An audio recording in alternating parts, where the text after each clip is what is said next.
उत्तरकाशी जिले के भोजन माता संगठन ने एक बार फिर से सड़कों पर उतरकर प्रदेश सरकार के खिलाफ धरना प्रदर्शन शुरू कर दिया है। पिछले साल सरकार द्वारा इन लोगों की मानदेय में बढ़ोतरी की गई थी, लेकिन बावजूद इसके अब तक इन्हें उन पैसों का भुगतान नहीं किया गया है, जिसके चलते धरना प्रदर्शन करते हुए भोजन माताओं ने सरकार के विरोध में जमकर नारेबाजी की।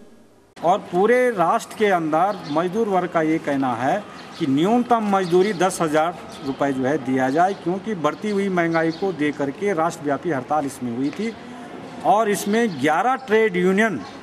इस हड़ताल में थी, चाहे वो कांग्रेस से संबंधित हो, चाहे कम्युनिस्ट पार्टी से संबंधित हो, चाहे बीजेपी से संबंधित हो। 11 ट्रेड यूनियन के आह्वान पर 8 नवंबर को राष्ट्रव्यापी हड़ताल के तहत जो है सरकार ने घोषणा की थी और 5,000 रुपये का शासन आदेश उत्तराखंड सरकार ने किया था, वो अभी तक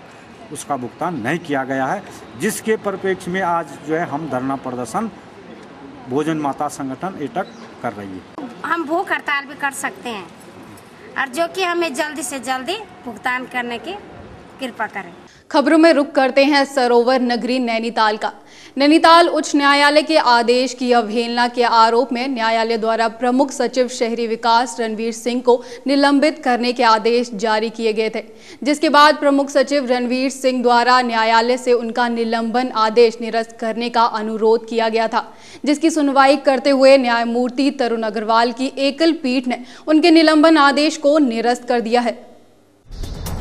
नैनीताल उच्च न्यायालय में नैनीताल नगर पालिका परिषद के पूर्व अवर अभियंता देवेंद्र जोशी द्वारा प्रमुख सचिव शहरी विकास रणवीर सिंह के खिलाफ लंबित पेंशन देयकों का भुगतान न किए जाने के चलते याचिका दाखिल की गई थी,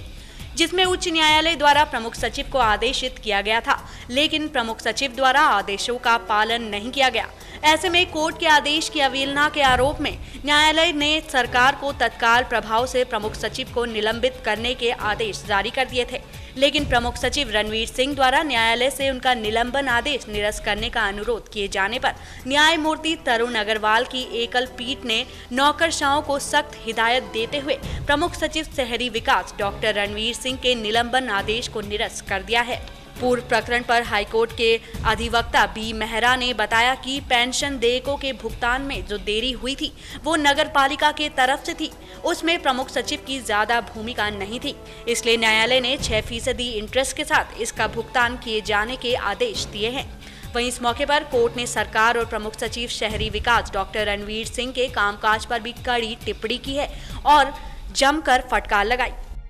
और कोर्ट ने ये पाया कि जो भी इनके रिटायरल बेनिफिट्स देने में देर हुई थी वो नगरपालिका की तरफ से थी और सरकार का बहुत ज़्यादा भूमिका उसमें नहीं थी। अंततः उनके द्वारा यह माना गया कि उनके सारे रिटायरल बेनिफिट्स को दिया जाए 6% इंटरेस्ट के साथ, और लेकिन सरकार के कामकाज पर भी कोर्ट ने कड़ी टिप्पणी की है और प्रमुख सचिव डॉक्टर रणवीर सिंह के कार्यकलाप पर भी टिप्पणी की है। कोर्ट ने काफ़ी फटकार लगाई है और अंततः इनके द्वारा समायाचना की गई, जो कोर्ट द्वारा स्वीकृत करते हुए सस्पेंशन आदेश वापस लेने के आदेश दिए। बहरहाल प्रमुख सचिव शहरी विकास रणवीर सिंह के खिलाफ उच्च न्यायालय ने उनके निलंबन करने के आदेश निरस्त कर दिए हैं, पर हाईकोर्ट ने जो नौकरशाहों को न्यायालय की गरिमा बनाए रखने की हिदायत दी है, उससे उम्मीद है कि प्रदेश के नौकरशाह जरूर कुछ सबक लेंगे। सौभाग्य मिथिला डेस्क से पारुल राणा और प्रगति पचोली की रिपोर्ट।